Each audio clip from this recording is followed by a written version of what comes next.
iHipHopTV.com on YouTube. Shit is fire. Check out iHipHopTV.com. That's right. That's right. You know what time it is. This is iHipHopTV. It's your man P Stock, and it's time to go. We got a great show tonight. You know, that's how we do it.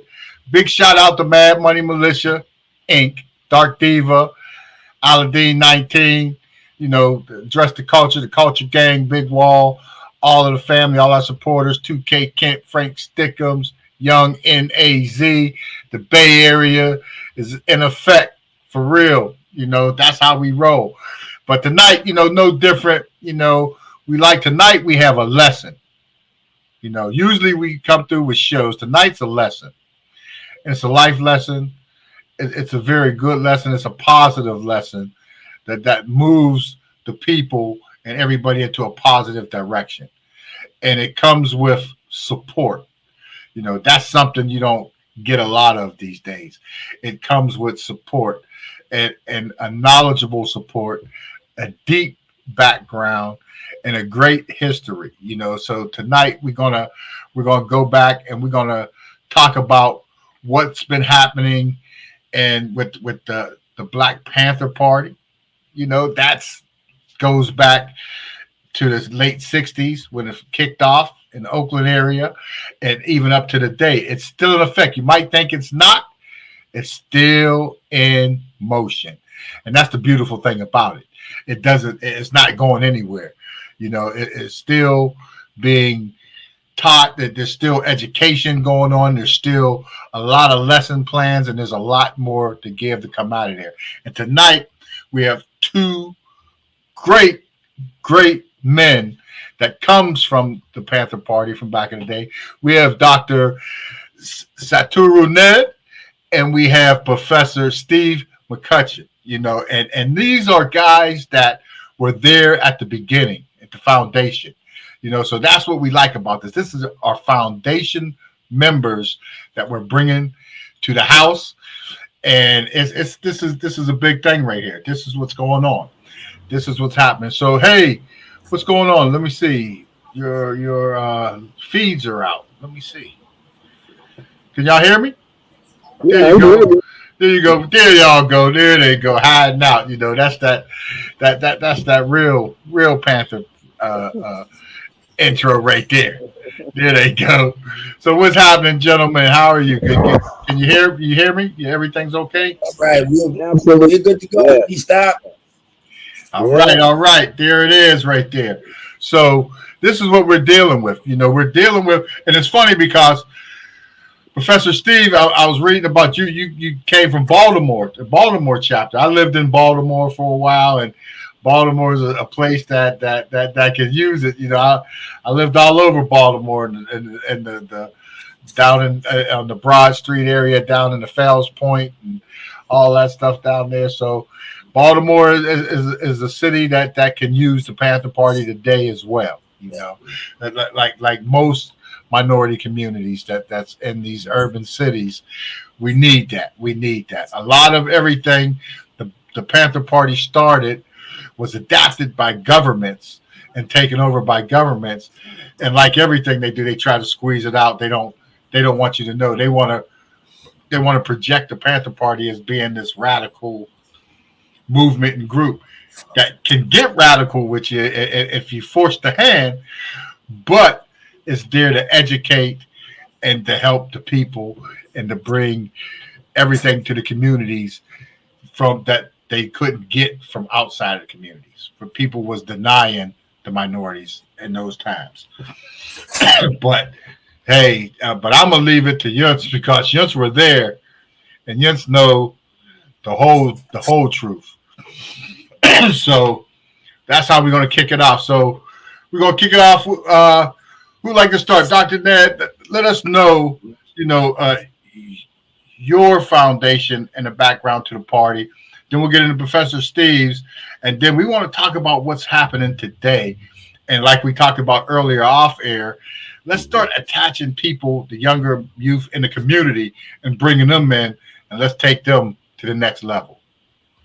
All right. Thank you so much for that introduction. First of all, I want to give a shout out to all our brothers and sisters and comrades and their families and Panther Clubs and the community and our community workers and all those and the new generation of young people who are learning the legacy of the Black Panther Party. This is for you. So, PK, thank you so much, Brother P. I just wanted to mention that, well, when you mentioned that, the roots of where we started, and one thing Professor Steve and I always mention to everyone is that the average age was 17 to 19, which really surprises so many youth. And some as young as 15 and a half or 15 like Momia, a boo who's still locked up. But it was an amazing period. For me, coming from my daddy was in the service. He used Mm-hmm. to tell me about World War II. He was part of 371st Tank Division called the Black Panthers. So grew up under a legacy of him telling me stories of how it was to grow up in the South and how Mm-hmm. he had to leave Orange, Texas because he got into a dispute with one of the white folks in the town and they had earmarked him. And you would hear a lot of stories from our parents or people who grew up in the South during the era. So that set the stage for us understanding that there was something wrong in America. Mm-hmm. So moving a little bit further, we experienced, we started seeing the things. Our parents would tell us stories. We would see the conditions in our community. And we began to understand things aren't right in America. And we have to try 10 times as hard. My first, my first contact introduction, we were coming off the civil rights movement. Mm-hmm. And the question with us was civil rights or human rights? Human rights is everywhere in the world, and we should have the right to eat, to live, to do whatever. Mm-hmm. So, and also the idea of how are we going to handle this? Should we, as human beings, not have the right if someone attacks us to not allow them to attack us? Is this the right methodology? So we would sit and talk, and we were becoming aware. But my first introduction to that part of the movement came with SNCC, Student Nonviolent Coordinating Committee. For me, it was a shoe in. I was going to school, high school students. We were all very aware of the civil rights movement. It was a growing era of awareness and what direction we were going to go in. So I joined SNCC, and was part of the West Coast group. And Mm-hmm. at that time, it was interesting because even though the churches in the South were involved in the civil rights movement, young people from the campuses and schools who got into like movements like SNCC and the concept of black power meant economic power for black people. They Mm-hmm. demonized that, and black people thought, oh, so they even had black people thinking, oh, they're going to go out and kill all these white people. Or this is what they want to do. They just want to kill white people. Of course, that was the first distortion. So for me, as a student and seeing, the change and looking at youth, young people, and the fact that we knew it then, the symbol of the panther as a SNCC member was drawn and created at Clark College, which is now Clark University. And there were two black women who were SNCC members, and there was a white woman because the original button had a black and white fist shaking hands. So they had a culmination of people working together. A lot of people are amazed when they hear that story. Mm-hmm. But the symbol is a voting symbol. And so it was used in the South. And there was a billboard, a historical billboard, that says, pull the lever, vote, and go home. Mm-hmm. And so the Freedom Rider buses would meet them at the church if they didn't burn the church down. And they Mm-hmm. would hurdle all these black folks on. This was part of what the students were doing in SNCC at the time in the South. And they would ferry them to the voting place with a symbol of Black Panther. They would vote and safely make sure that they got back home before the buses were attacked or the voters with. And that's just a little bit of history of my involvement in SNCC. Now, my introduction to the Black Panther Party, I don't know, maybe the concept of the Panthers, our lives or similarities when Professor Steve gets into his East Coast, West Coast. Uh, it was amazing for me because that day I was downtown Sacramento. I had skipped school. It was senior cut day. Uh, well, it's sort of a unwritten concept at the end of the quarter, as they call it. Most seniors would, few days before school was out. So I happened to be downtown watching then Governor Ronald Reagan, who later became president, playing with a group of young kids from the suburbs. And I saw the state police take them away. I looked so down at the next entrance right off of J Street, about 150 yards down, and I saw some people walking in. I thought they had sticks. I thought they had, things, holding them up like this. I didn't know. So rushed down there, went in, and so did those kids that were left standing there in their platforms. And what I saw, I'll never forget. Mm-hmm. I saw a group of people who were basically dressed like everyone in the community, and they had some law books, and they also had a statement that they were trying to read. And I looked at people cowering underneath the desk, and they were pointing toward the balcony. Because originally they were going to read the Constitution of the United States and the right to bear arms to defend the community.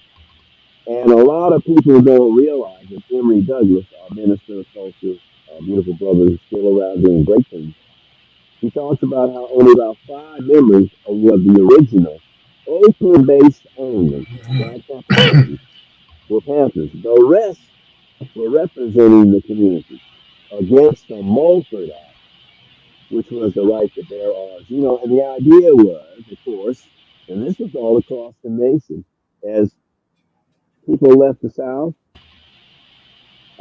they also migrated to the shipyards and along came Klansmen, joined police departments on the West Coast. And so the oppression was still there. There were no commissions. There was no unity organization.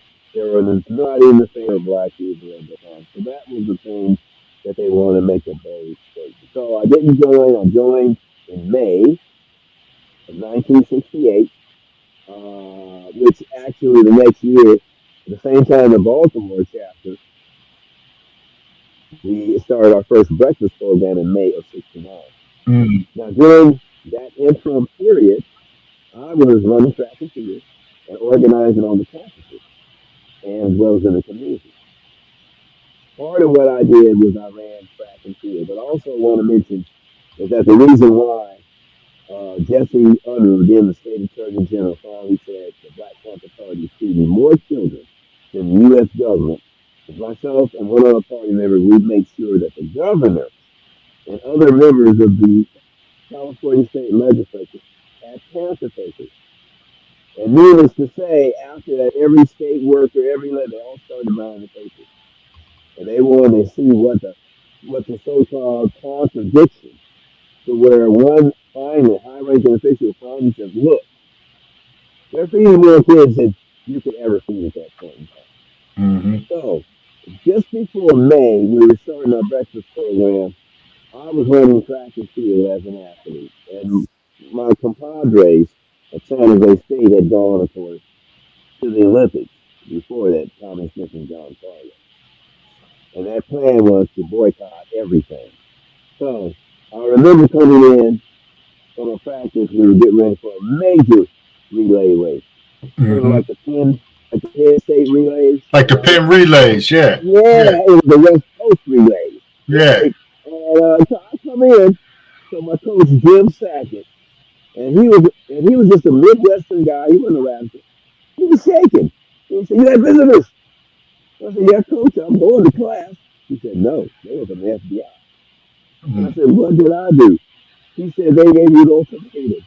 They said if you didn't start organizing or leave the Black Panther Party, you're going to have some consequences. And if you do, We're gonna send you anywhere you want. Harvard, yeah, full ride. So I started joking with him, and I realized he was serious. And so I Mm. finally told him, it's like it all became real to me. That's when it hit me. The direction I was gonna go. I said, I will not Okay, stop Dr. this Ned, man. look like Yeah, look like like you ran into a spot right there. can you see me? There you Can you go. hear me? Yeah, Okay, you're back. yeah. Okay, we have those little spots. So I told him I was gonna do what I had to do. He gave me a strong hug. I never saw him again because June of 1969, COINTELPRO, Ronald Reagan said, if they want a bloodbath, let it begin. And they started the concept. Mm. All Father's Day, 1969, in Clark, California, Sacramento, had over 5,000 people. Young kids, families, young men, reuniting them with their families, and Antarctica. 200 officers from the LA Pakistan later became shot. And it was announced by the mayor of the city and the county. We were looking at beginning a health care. And shortly after that, I'm just giving you the train of events of my story. Was transferred. We sent the office down to Sacramento about 6 months later. It was directed by Central Committee and Bobby Seale to come to first stop in Richmond. And eventually I was transferred to the community center, which is right down the street. And then I was transferred directly to Central Headquarters.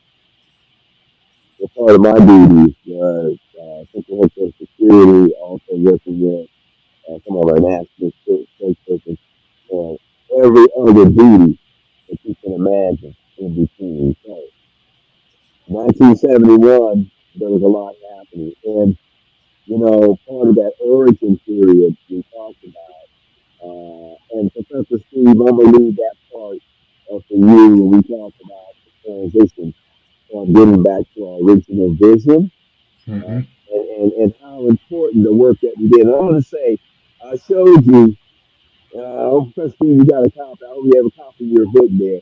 I showed him a copy of the Lincoln Party music, the story of the Lincoln Singing Group. And everything we did was a talent that we brought to the table. If you told me you went to med school and you was going to be a nurse, well, the Peace Stars, you would be opening up health clinics. That's how it was. And along with our understanding and our ideology, we were able to make things happen. And what I can say about the Lincoln after Bobby Seale was, it was Henry Douglas's idea. And there's a whole story of how we came together.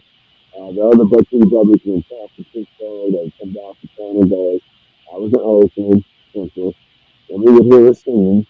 We all Mm-hmm. had music experience. So we thought about this would be a great way to reach people who would never come to the park or never come to a rally or never come to a political education class. But it also destroyed the image that was painted of the revolutionary peace thought. The guy with the star, he's puffing on a cigar, right? And he looks Mm-hmm. at you and asks you why you having a good time, why you partying. There's a revolution, damn it. You ain't for the people. So what the Lincoln did with the music, the singing that we were able, and of course at that time I had been assigned to psychologists by Dr. Mm-hmm. D himself to help his brother organize the first functional African American study that began on merit after they moved to the flatlands to the hills. So that was the beginning of bringing the community and saying, y'all just like us. Say, hell yeah, we have dreams, we have fears, we have hopes, we cry, we laugh, we love life like y'all.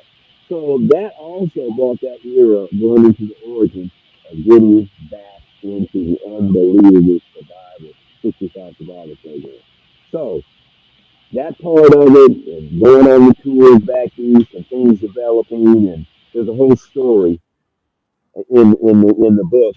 And of course, if you have any questions as we go about these things, wonderful, please do.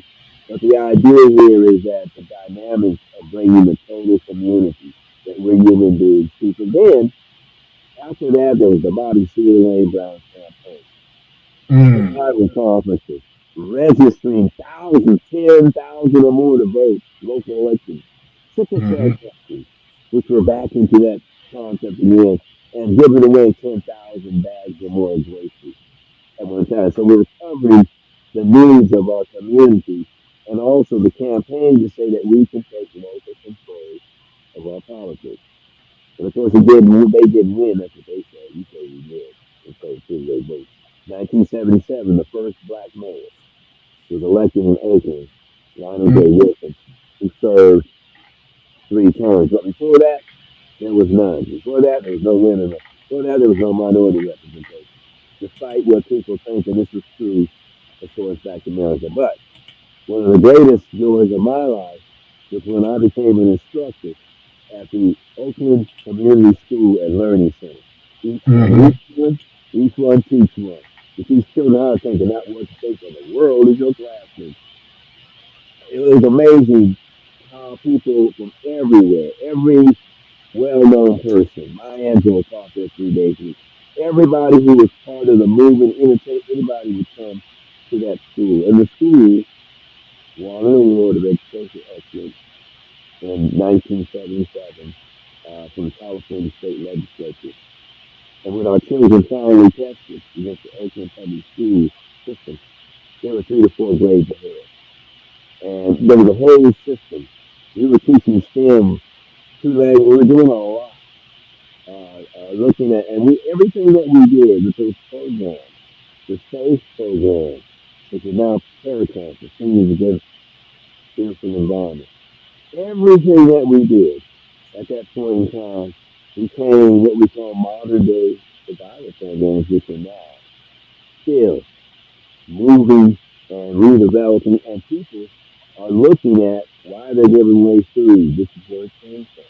During COVID, a lot of people are going to say that the Black Panther Party set the standard, and the love that was shown when everybody was in it together. Everybody took those very same concepts and were feeding thousands. They're taking care of one another. And you said this before, please stop.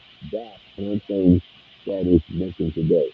So I just want to give you that ride forward, and I think I will stop now and we'll turn it back over to you. That's big, and a lot of people, and that's the information I want, because there's information that I'm sure people out there and people that's going to see this have never known before. You know, like some of the books. You know, the lumping. You know, the party music. You know, how everything plays its factor. You know, and that's big.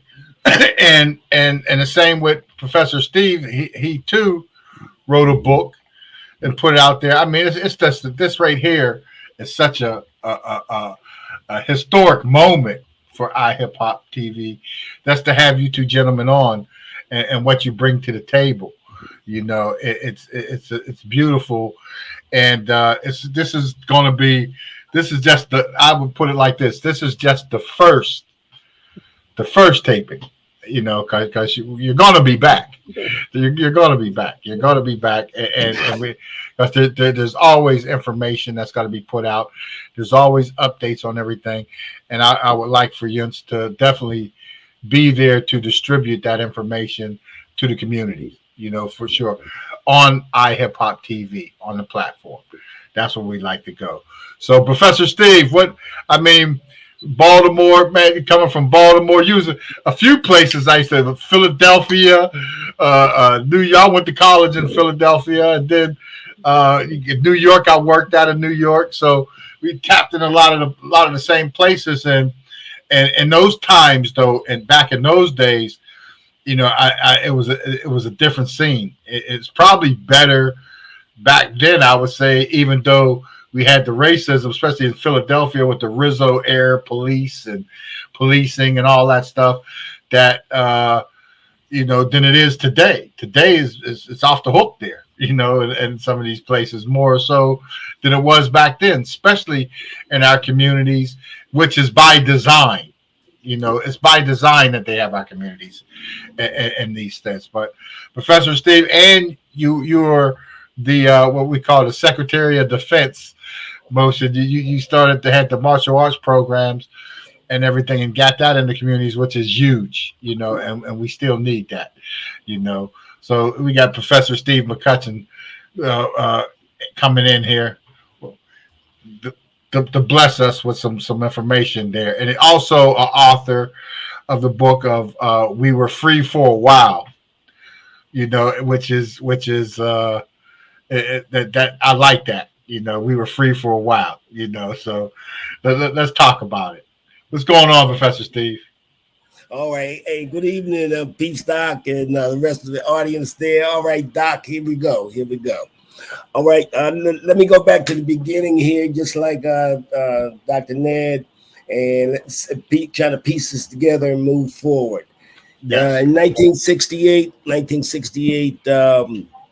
I caught wind of the Black Panther Party because I was actually caught between a rock and a hard place, trying to get into college and at the same time avoid the U.S. military draft because I had been classified as 1A by the Selective Service Department. And also during 1968 was the year that the Black Panther Party expanded outside of California into Seattle and then across the country and reached New York and then up and down the East Coast to Boston, New Haven, then down to Philadelphia and Baltimore. And I was looking for an organization that could lead me towards an outlet from the military and also enhance the opportunities that I had to participate in the struggle and understanding of Black poor communities. From 65, 66, I had been following H. Rap Brown, Stokely Carmichael, and the SNCC, because SNCC was active in the area, particularly in eastern Maryland and coming from the southern areas up through Maryland. But the information that I had and the access that I had to SNCC did not qualify as something that was going to trying to get me closer to solving that dilemma that I had in terms of the military. Yes. And then the civil rights movement on the heels of the assassination of Martin Luther King and Bobby Kennedy, Baltimore was in a similar situation like many of the urban cities, right, in the Midwest and up and down the East Coast. And then I had a friend of mine who knew I was interested in finding out more about these Black Panthers and see what their take was in terms of the poor people struggle, and see if they also had anything to offer about the war in Vietnam and the resistance being built around Vietnam. So he told me, hey, the Panthers are organizing over there in East Baltimore. And I was living at that time, West Baltimore near Walbrook Junction. So he said, they're on Eden Street, but I'm not sure exactly where.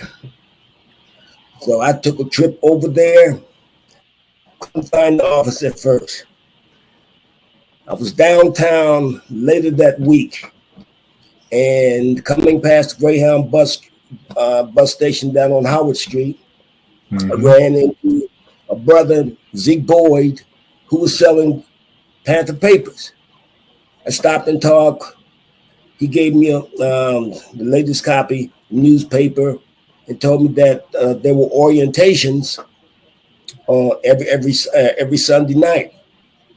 Gave me the address, invited me to the orientation, and I followed up on it that week. I arrived at the office. The office was on Eden Street then, 1209 Eden Street. And I was invited in, come in, sit down, and I talked to a brother who was then a lieutenant in the Baltimore chapter. Name was Charles Butler, and he talked about the party. Then I asked at that time based on the development and understanding of the party at that time.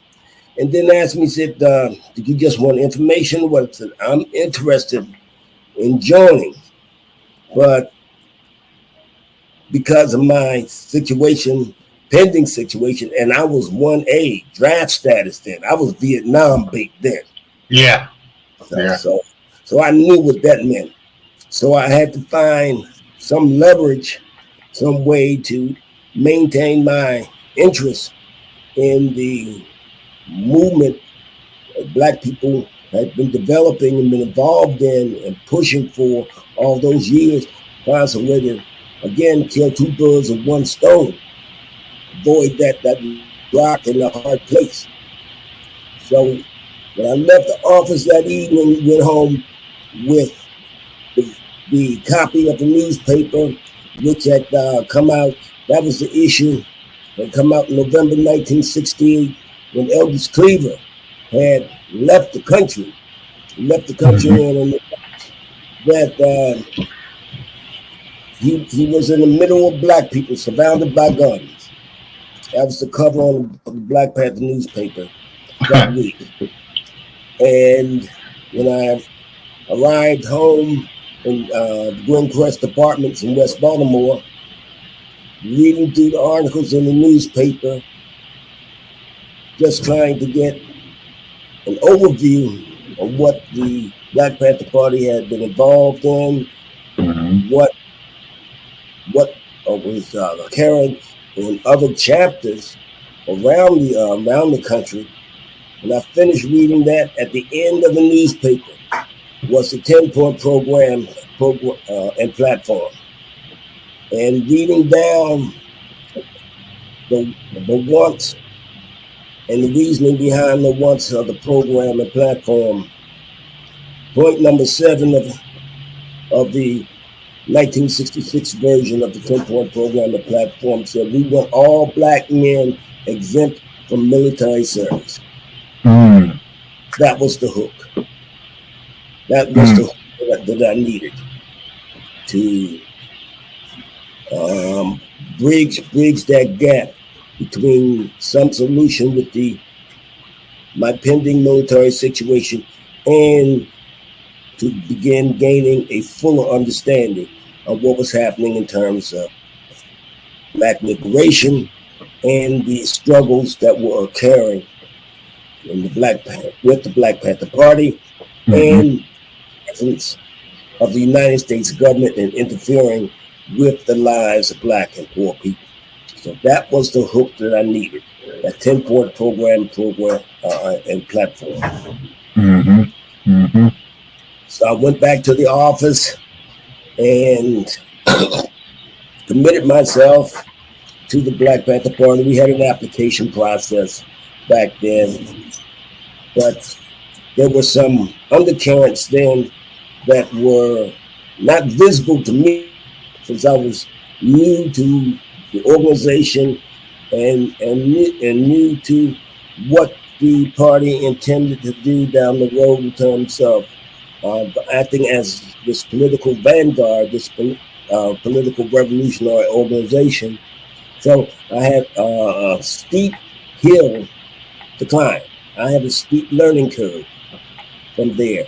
And moving from my school history books, looking at the environment there in Baltimore and gaining a broader view of what was happening, not only in Baltimore, but the other communities, Black communities, up and down the East Coast, as well as throughout the rest of the country.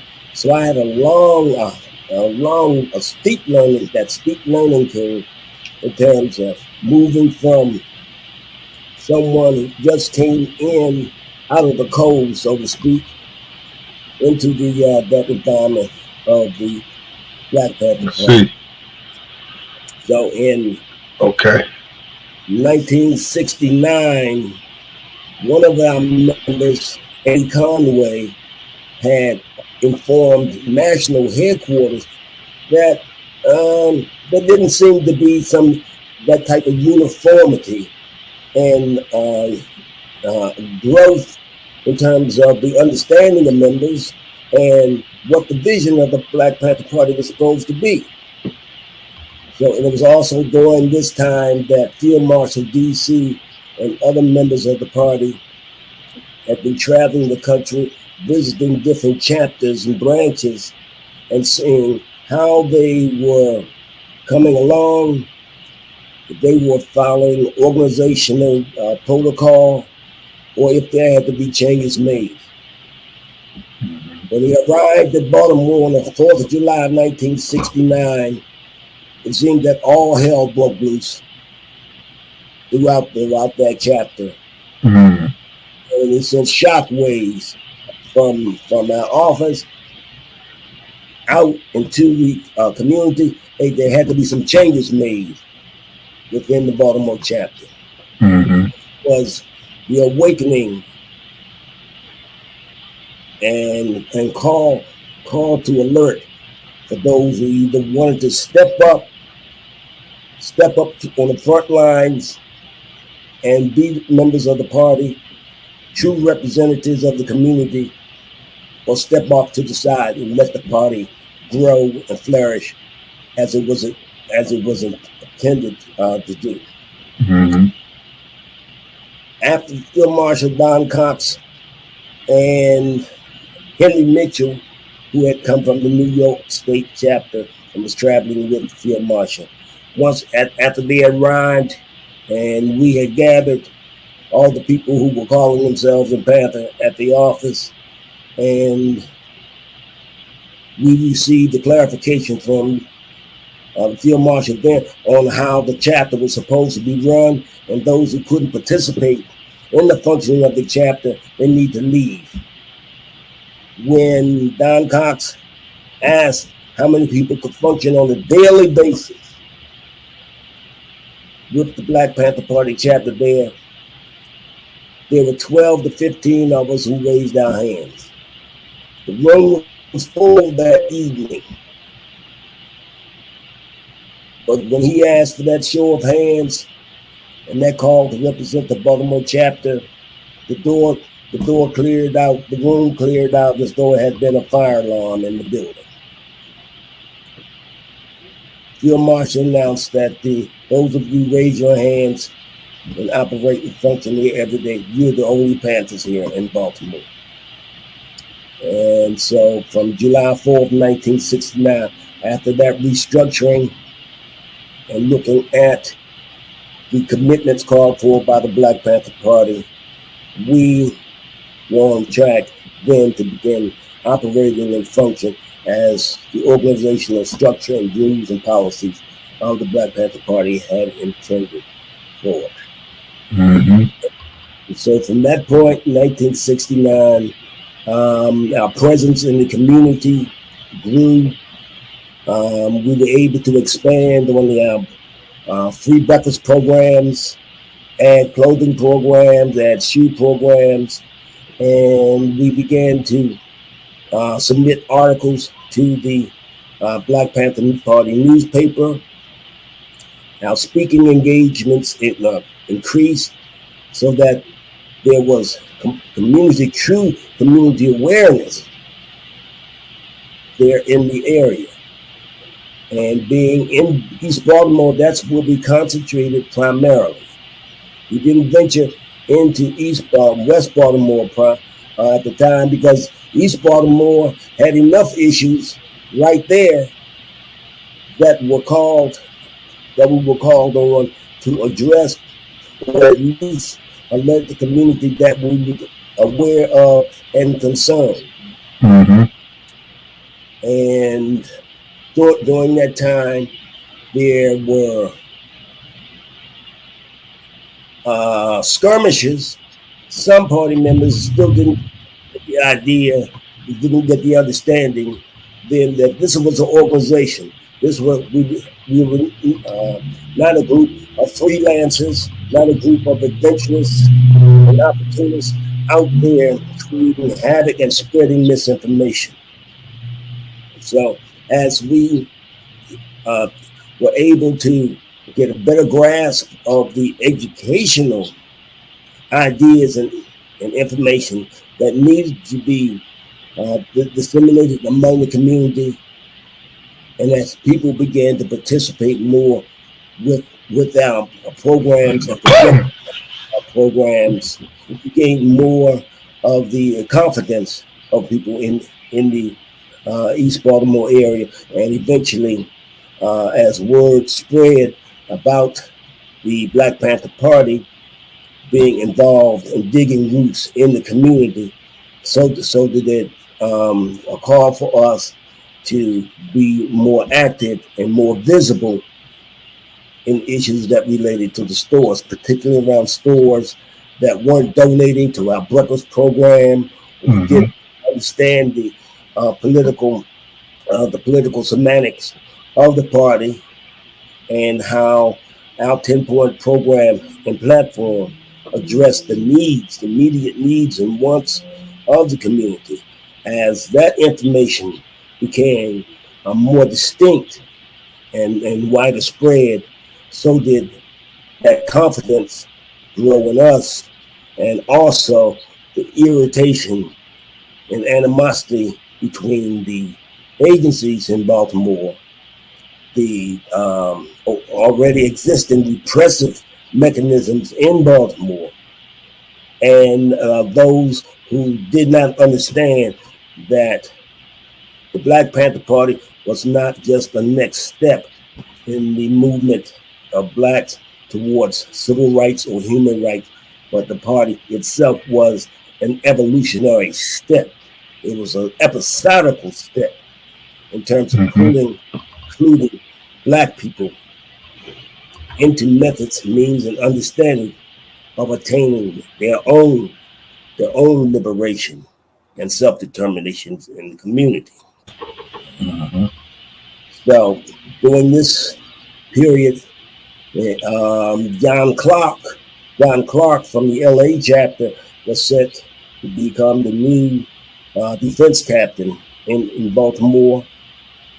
And during that period, we restructured our staff, our leadership staff, and made sure that areas of responsibility and task were clear to all the members, and make sure that we in turn understood what responsibilities we had internally, as well as what our assignments were in terms of educating, organizing, and mobilizing around particular areas there in the city.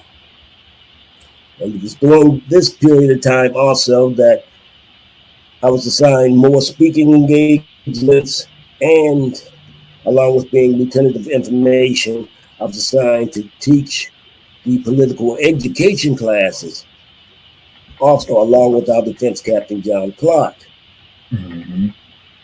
He eventually, because of legal problems, the local police agencies and other legal agencies began probing around, looking for anything that they could tarnish the image of the Baltimore chapter. And as I was called to different chapters to sit in on how they were operating and what they could add to our growth and understanding, I was able to visit and work at the Philadelphia chapter, New York chapter, and the New Haven chapter. But in 1970, in April 1970, seemed like the whole city exploded behind two events. One was the shooting of two Baltimore cops in East Baltimore, which after the dust cleared, the police and legal forces pointed fingers at 3 of our members, Eddie Conway in particular,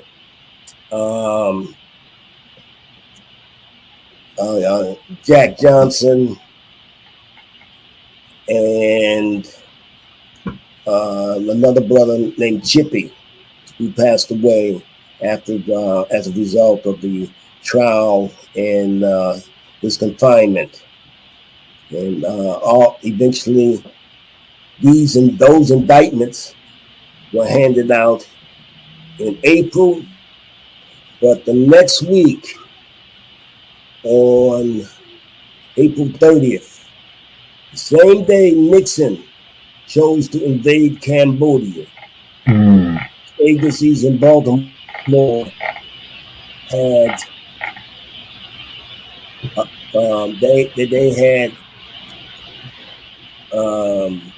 secured indictments against 13 of the original members of the Baltimore chapter, including myself. And on morning of April 30th, the state troopers, FBI, and Baltimore police came together to raid our pads, our Panther pads, our programs, and were planning to surround and attack our main office, which then had moved to Gay Street. The raids on homes was carried out at a number of locations. Some of the people involved had been indicted, were scooped up in that. None were found. None of the people that the police and legal agencies had targeted were at our programs then. So that made them headlines that day in Baltimore. But during that time, we were able to get information out to the news media about the raids and attacks in process that were in progress then. And from early in the morning, once we were able to alert the media, all through the day, people gathered around our office in the streets, that whole block of Gay Street and the next streets over. People were coming to check on us. And from that day, people stayed on that street of the 1200 block of Gay Street to protect our office, from police raid, and to be able to get information out to the news media and inform them about this pending attack, as they suspected that members who had been indicted were still in the Gay Street office. That issue stayed in the news for a while, and it forced me and others who were still there, who were included in that indictment, to take leave of Baltimore at that time until we could put together a legal strategy to clear us of the charges that were involved. 1971, one of our comrades who was in indictment, he went to court and was convicted. Second brother who was involved in the case went to court and was acquitted of all the same charges. The state's attorney, who was at that time who came in, happened to be black, and he looked at the cases, all the pending cases, and said, you can't have one guilty and one innocent.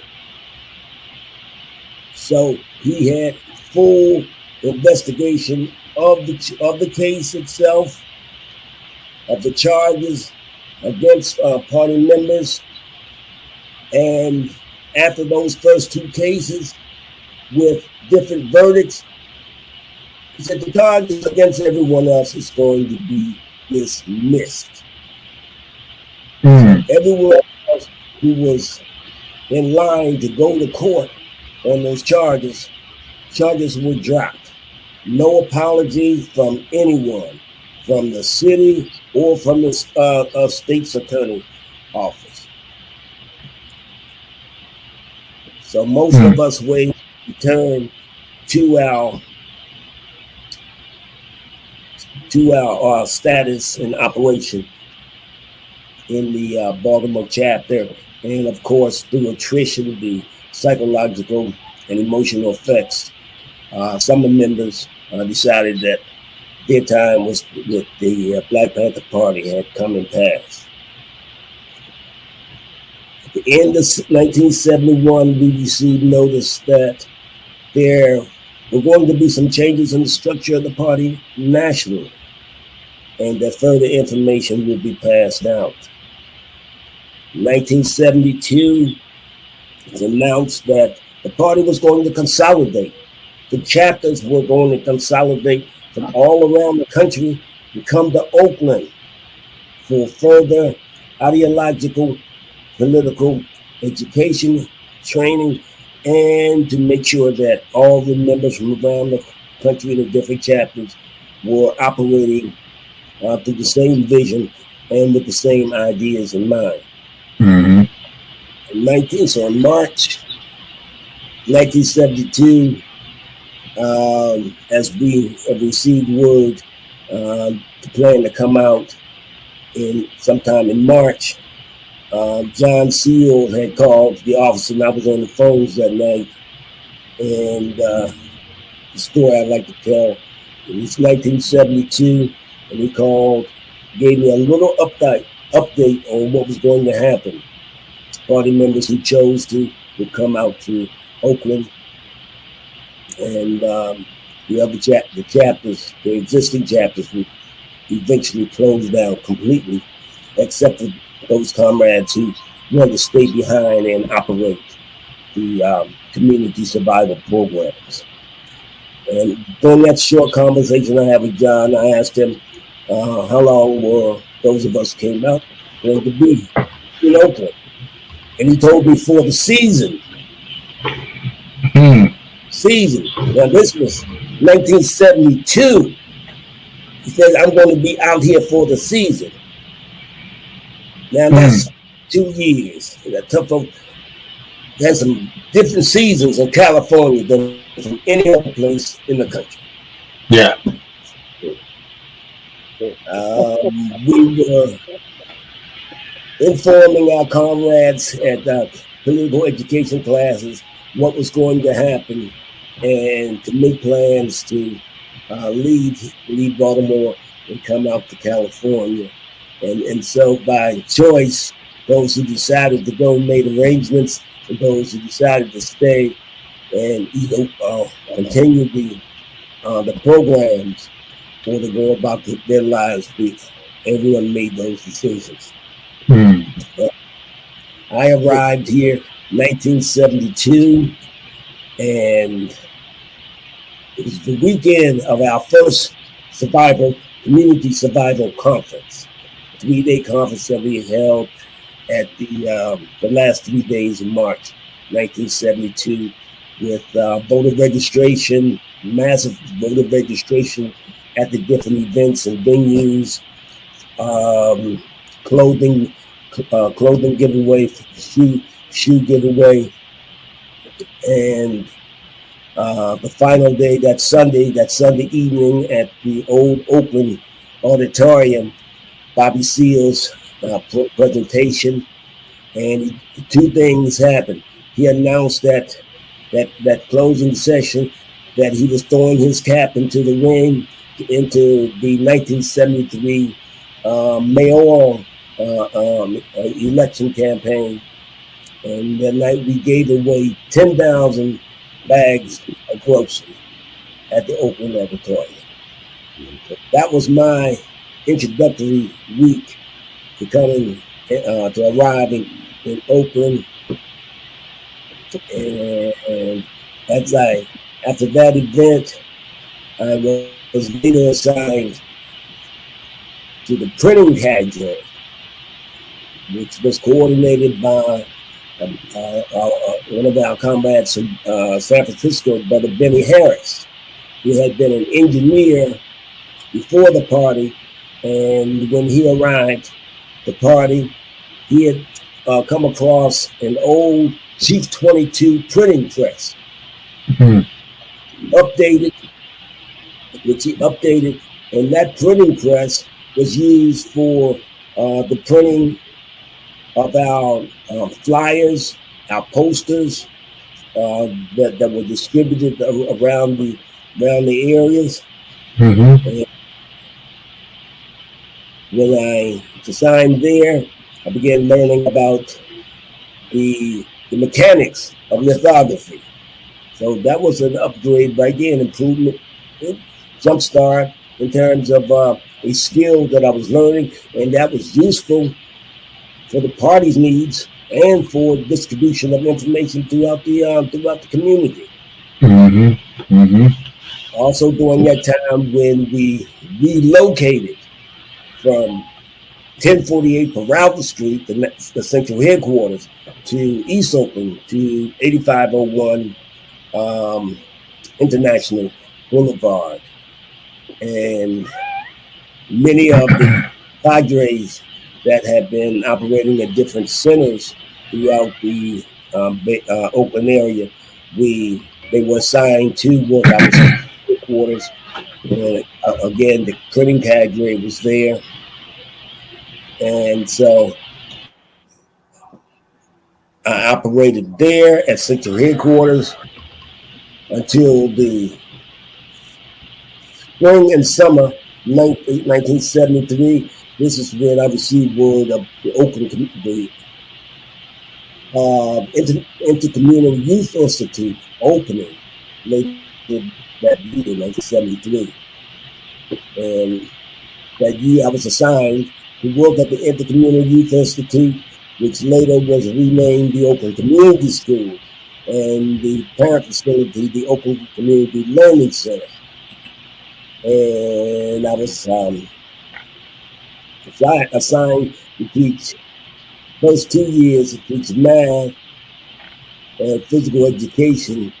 And in 1974, when I had introduced martial arts as part of the physical education curriculum, some of the youth in the community in the East Oakland area had asked me, can they learn martial arts? So after checking, find out what would be on the agenda, what such a class would involve, I was given the go-ahead to set up an orientation, invite young people, maybe 12 to 18, to the program. And in October 1974, that was the launch of the Oakland Community Center martial arts program. It was an after-school program. After my school responsibilities of teaching the students there, after those were completed, then as part of my continuing task, on those days, it's 2 days at first, 3 days later after school. So the students started coming in. The program started off with maybe 30 students. During the last half of 1974, students learned a combination of Taekwondo and the application of Jeet Kune Do, which was some that Bruce Lee had taught and practiced, and I had also taken classes in that style. In 1975, the martial arts program turned the corner when we had students from other schools started to attend the program. So this brought a new chemistry to the martial arts class. And I changed the chemistry from an ideal of self-defense to tournament competition. And as the students began to participate more and more in the competition and started winning, not only did this draw in more students, but it increased the interest in the martial arts program at the Oakland Community Learning Center. And summer 1975, the interview had been set up in the winter of 1975. Black Belt Magazine had stumbled onto the program and I was interviewed by Black Belt Magazine and they wanted to store it on the martial arts program. They sent a photographer. Later, sent a photographer back to watch the students in action. Out that interview and those photography shots, the article that was concluded on behalf of that became a centerfold article in Black Belt magazine, which was published in August of 1975.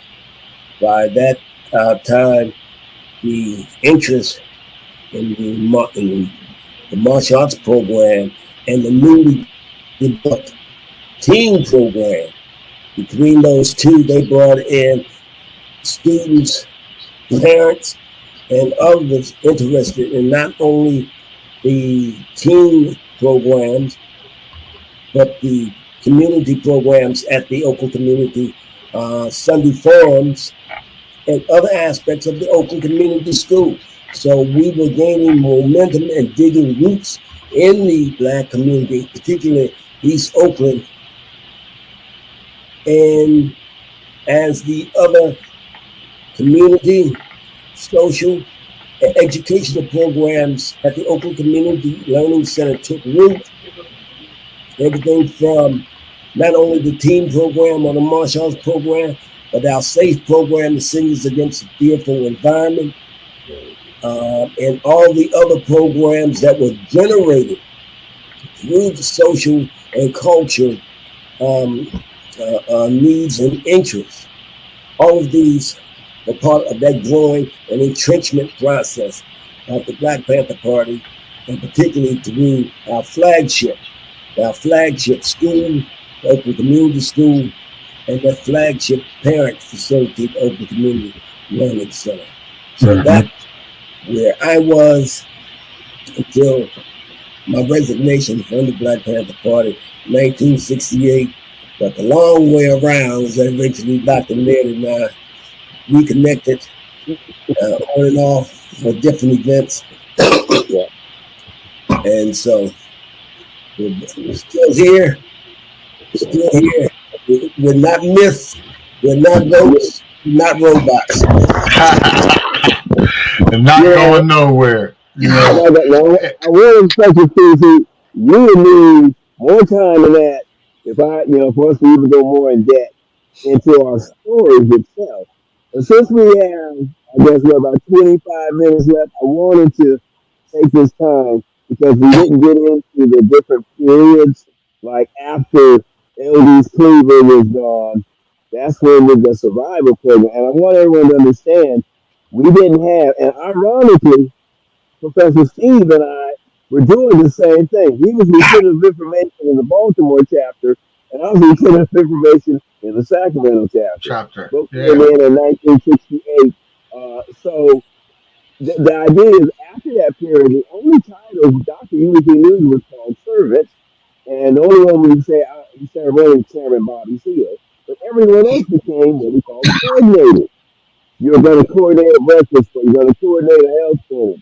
Because the idea was it wasn't about that early origin period. And that's when, as Professor Steve said, and his story mimics our stories of growth and how through the attrition. And like when we talked about like in Chicago, that story was a lot of them left when they found out about the relationship with the young patriots, the Appalachian people. From the coal mines, or Slim Coleman and his crew started helping our brothers and sisters. That's part of the real original Rainbow Coalition. This was started by the Black Panther Party with Jesse Jackson. Brother Jesse took it for his own. But this is the 55th anniversary. And it couldn't be any better timing to bring so many people together. And I was going to mention what they told Professor Steve, what they tell you in church. Your season is coming.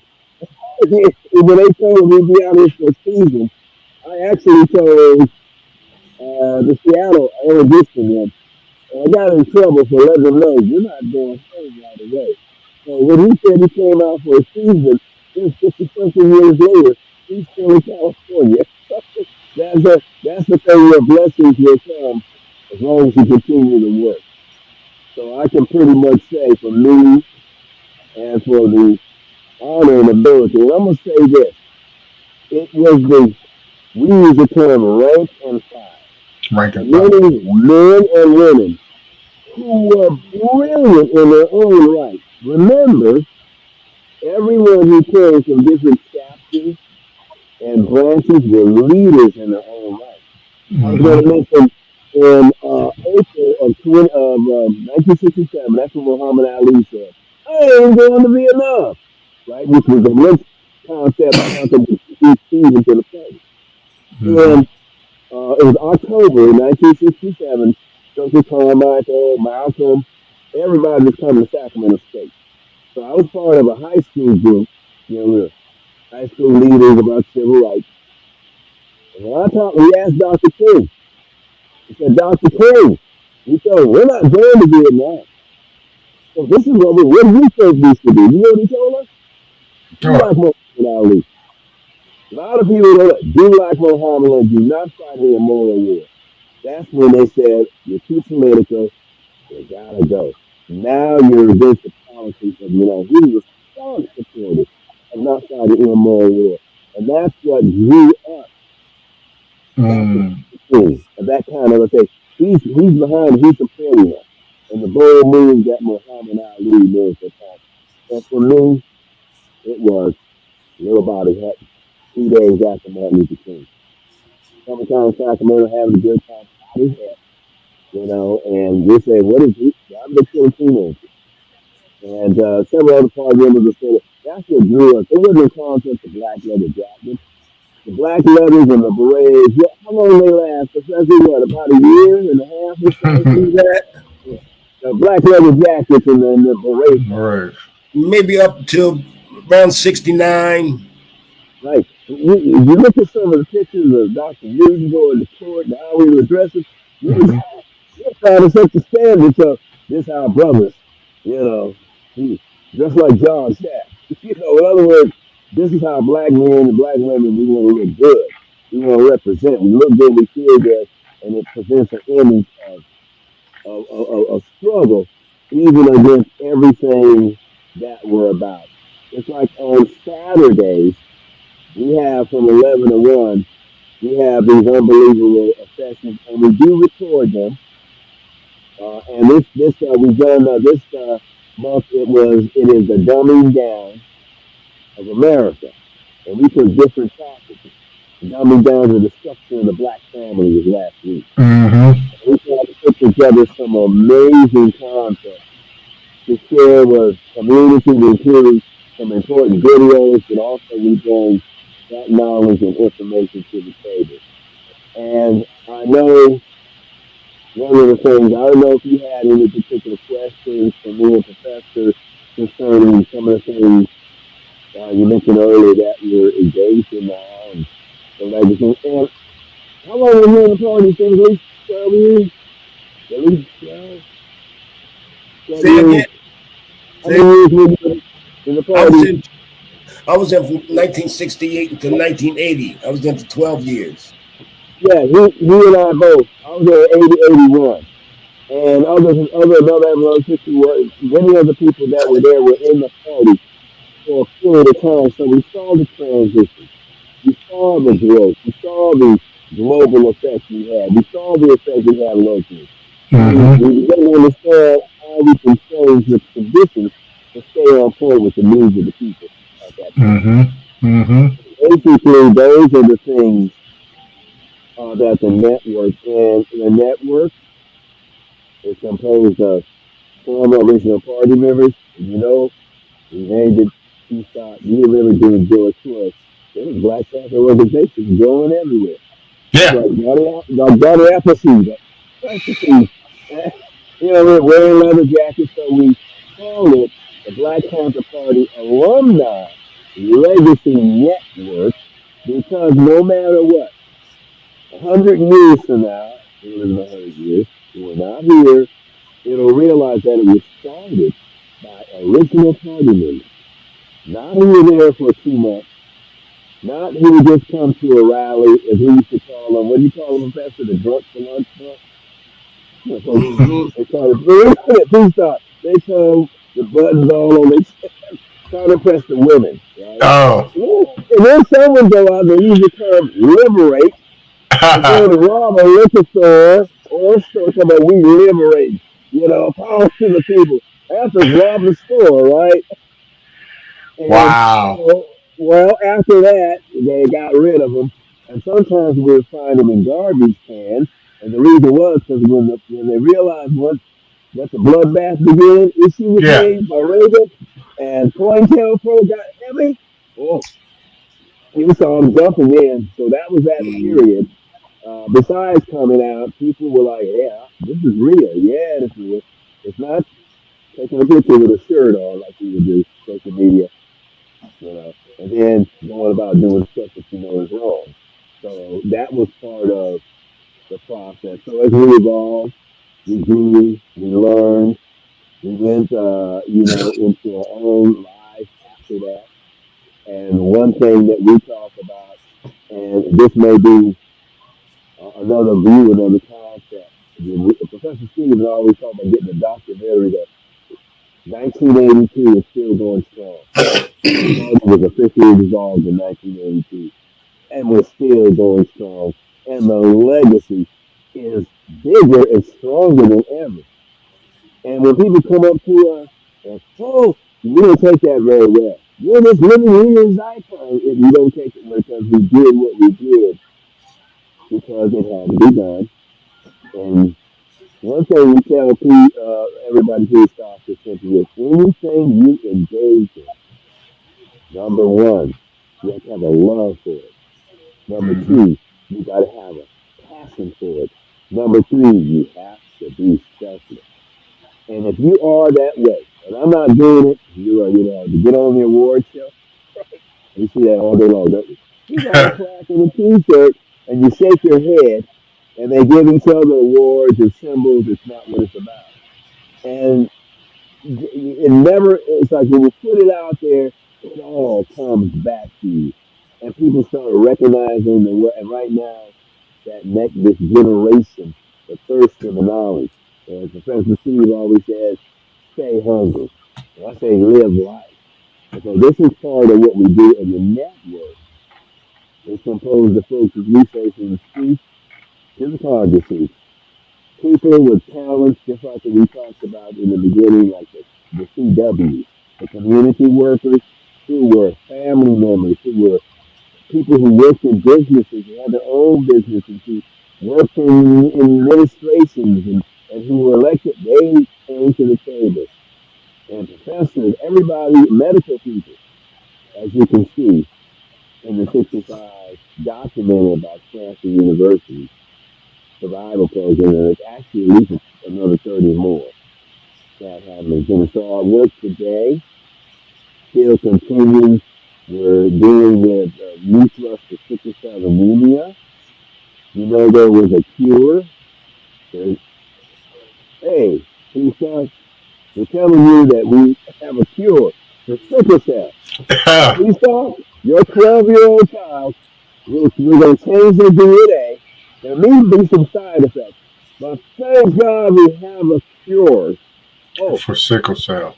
by the way, you got $2.5, $3 million. So that's what it costs for that.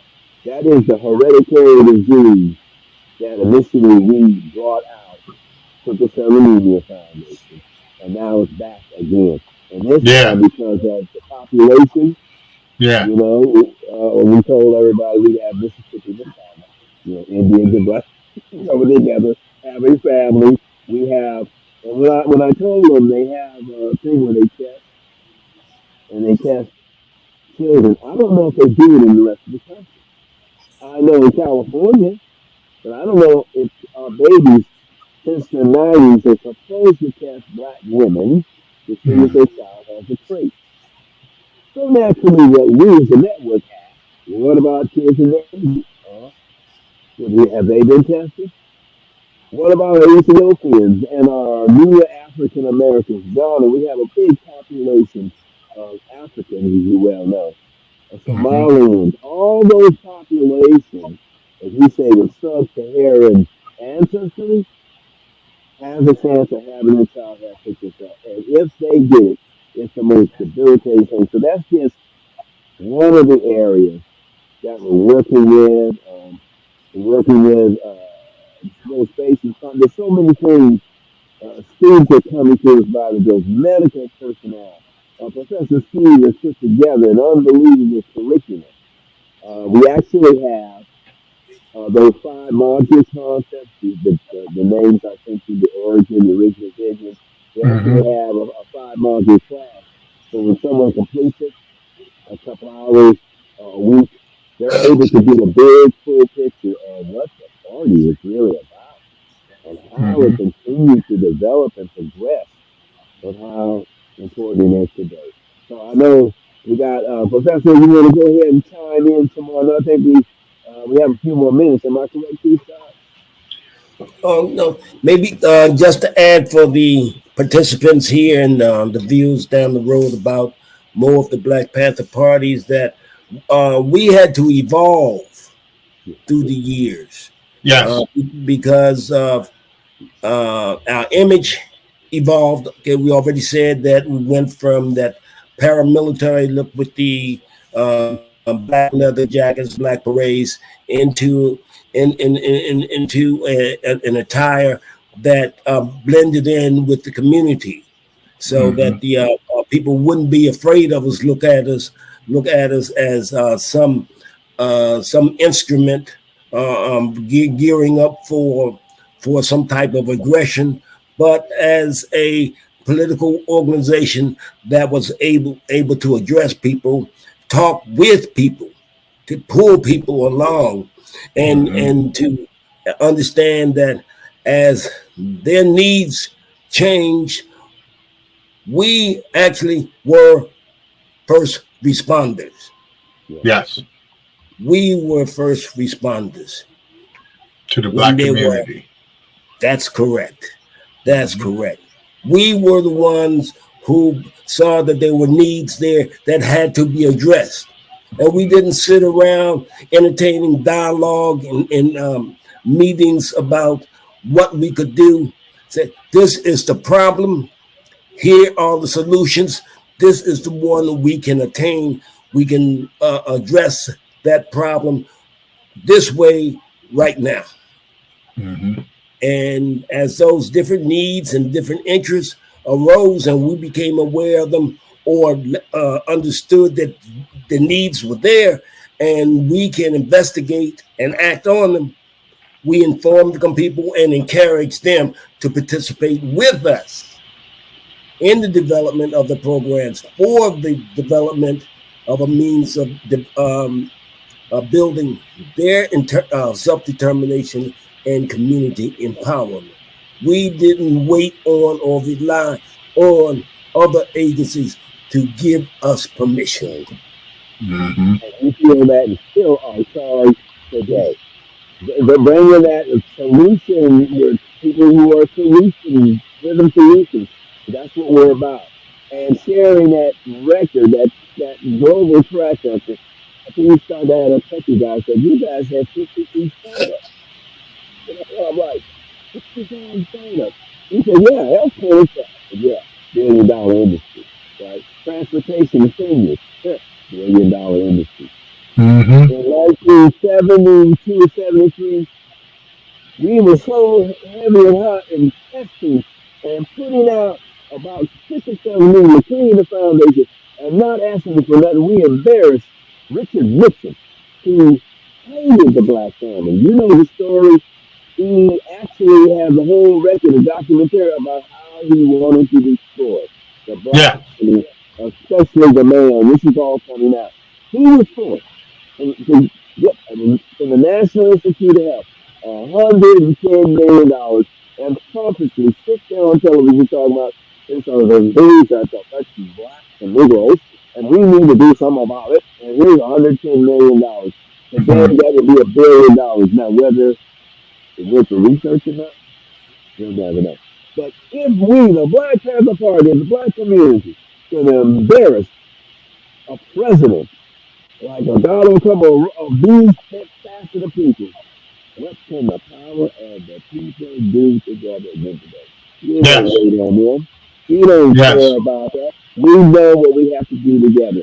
The media, the people coming to the table, we have everything we need to do that.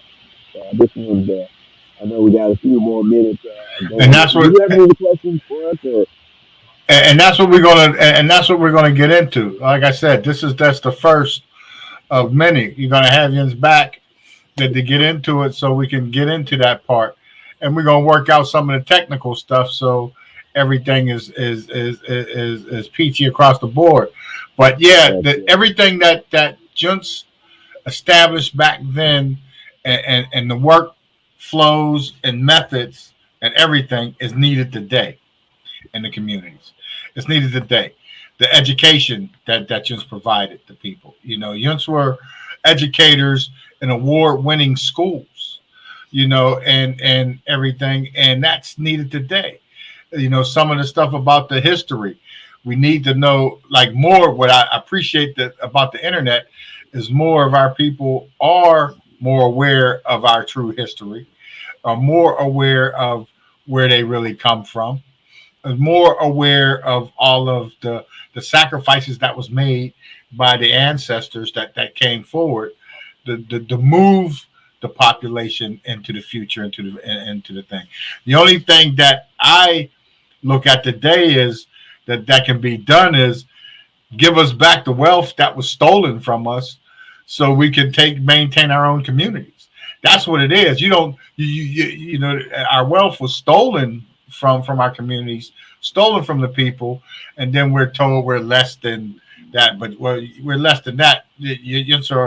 Or on our stuff, our stolen property, our stolen land, our stolen inventions, you know, everything. So, you know, that stuff is what got to be drilled into this next generation, this next wave, so they know. Because as it keeps moving forward, you know, they're going to lose the icons like yourselves, like us, like everything. And that's why we like to create these digital records, so this will be there forever. They can go onto a YouTube and pop this up and draw information from YouTube on these periods, on this time, and how to move forward. And it could be the 25th century. They could be in there watching it moving forward. You know, the Black Panther Party in outer space. You know, doing whatever, wherever it's going to go. It's always going to be a Black Panther Party from here on out. I already know that. It's never going to go away. It's never gonna dissipate. And we want to make sure that it's maintained.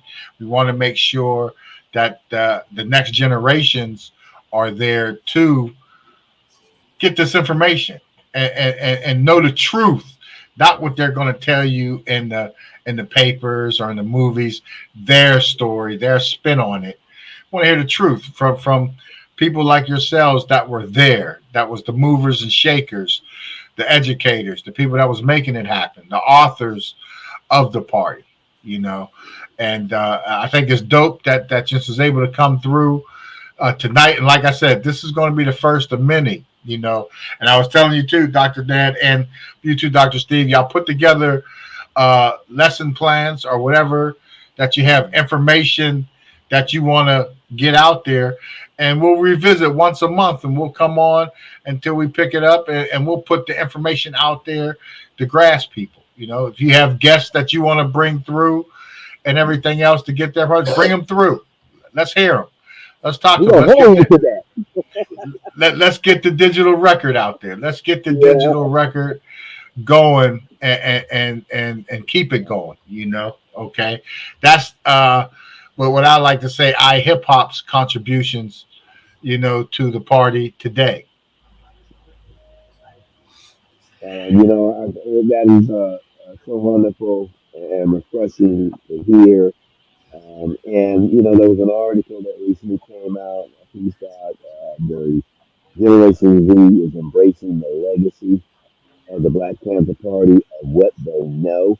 So all that's telling us is that they're wide open. Professor Steve and I are meeting with one of the student ambassadors who works with every student organization from all over the world at UC Berkeley, and they really want to get involved and they want to learn. And we Yes. know with BSU students, and if you go on the website bppaln.org, there's a testimony section, and you'll see testimonies from kids that came to school, walking, educational events, and 9 and 10 year olds. It is amazing and powerful what they say and what they say they are going to do and what they begin to. It's amazing, and gives us the hope that these generations are going to grasp this, hold on to it. And you know what we tell them? This is your royal legacy that was stolen from you, Yes. and we're going to restore it, and we're going to make it 1,000 times better than us. And you know what? We found out, Professor Steve told you, when they found out how young party members were, it's like they open up. They start talking to you, telling you how they really feel, how they really think about the world and what they see. It's like talking to adults who are a little more conscious than some adults do now. So this gives us hope. It lets us know that we're on the right track. Professor Steve, go ahead. I know we got a few more minutes here. I think about 3 or 4.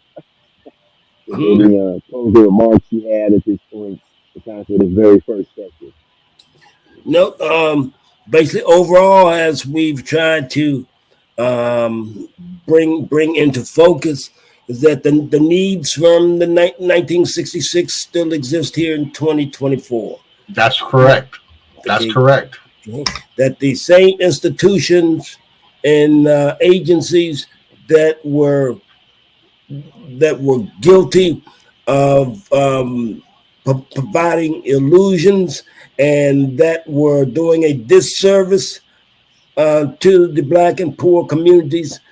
All that's happened with them, if they've changed names but their structure and content and their intent towards Black and poor people remains the same. Remains the same. Our intent has to not only remain the same, but has to be more aware. Since there's an age when people have more access to information, let's make it palpable to people, and let's clear a forum and forums that allow people to participate in these forums and in these opportunities.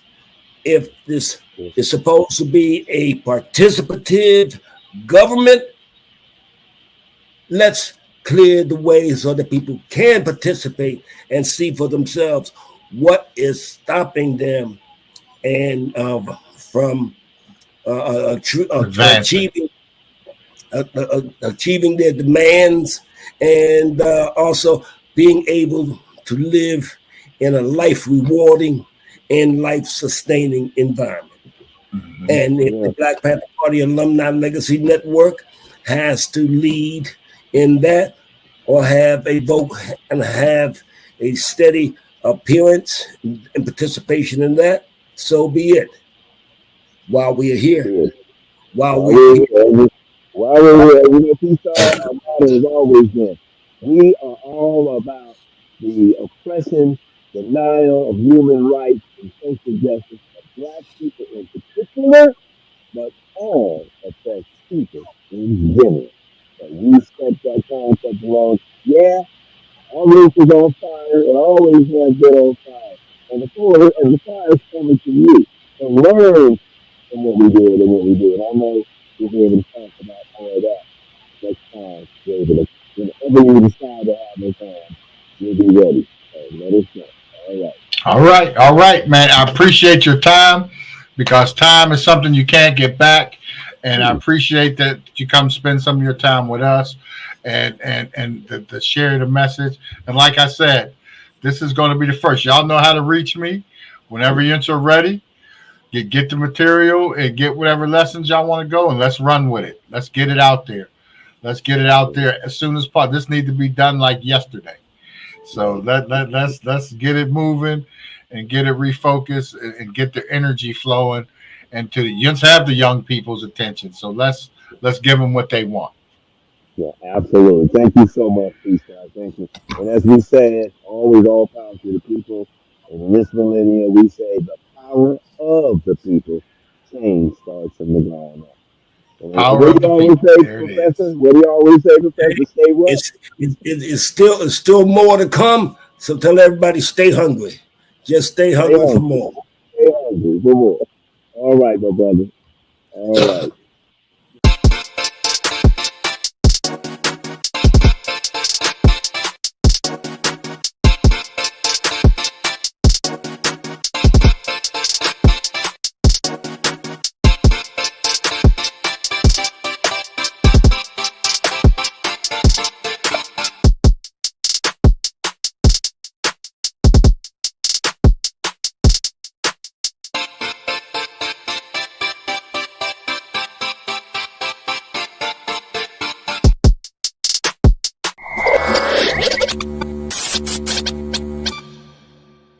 Curtis Blow, he liked what I did. I opened up for him. Def Jeff, a guy named Jeffrey Fortune, he gave me his manager's telephone number. So things were kind of taking off. Then I got someone that decided to never ask me any questions as to what I was doing. Didn't know I was doing a little music, had a part-time gig, and the assumption was that I was doing something illegal. Hey, just finished my interview with Peace Doc. I want to shout out Dark Diva. I want to shout out Eli Harvey, Matthew Shell, all the dope producers that have helped with this project, bringing it to fruition. Really appreciate our opportunity, and I want to thank you, all the listeners. And again, I really appreciate being on this platform tonight. And hey, peace.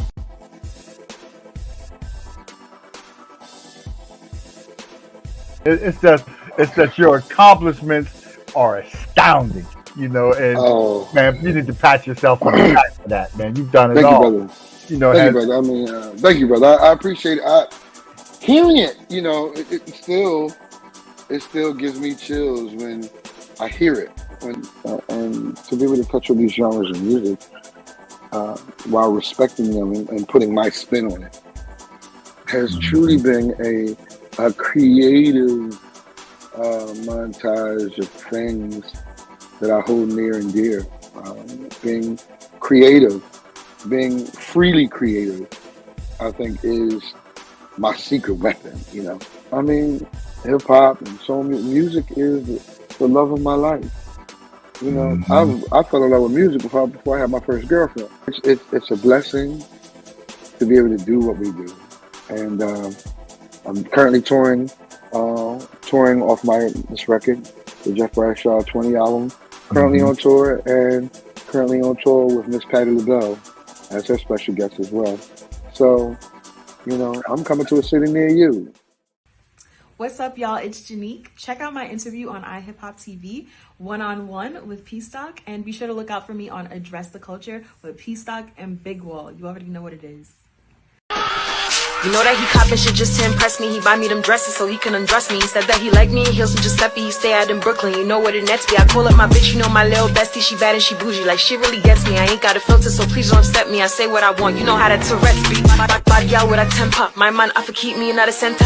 Buy out the Benz when I rent out. If money not come, then me I go mental. Pop out my jeans, man, I'm too slender. Body well firm, body well intact. Watch on my bubble not talk, but the up in your man say I'm love on my body TikTok. Wait, tick, tock, tick.